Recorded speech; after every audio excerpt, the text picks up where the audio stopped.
Yo, what's up, everybody? So this is day one of owning the cargo van. I just got a Ram 2500 from the dealership. This one's a really good one, man. I got a really good deal on it. It's a high roof so that I'm able to do bigger loads. I'm just gonna unlock it real quick so you guys can take a look here. And I mean, it was in really good condition. It's got 35,000 miles. It's still under the warranty and everything like that. So this is what the inside looks like.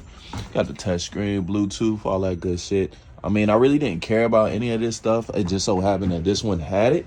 I had a load before I even bought it.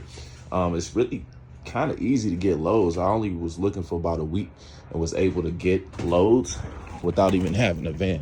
I actually told the guys that I would be able to get, I told them that I had a van before I even had one.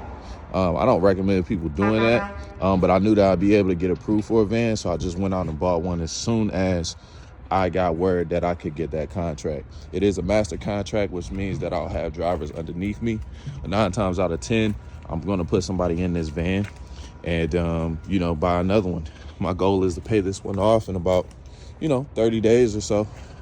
So yeah, this is it. Ram ProMaster 2500 2020.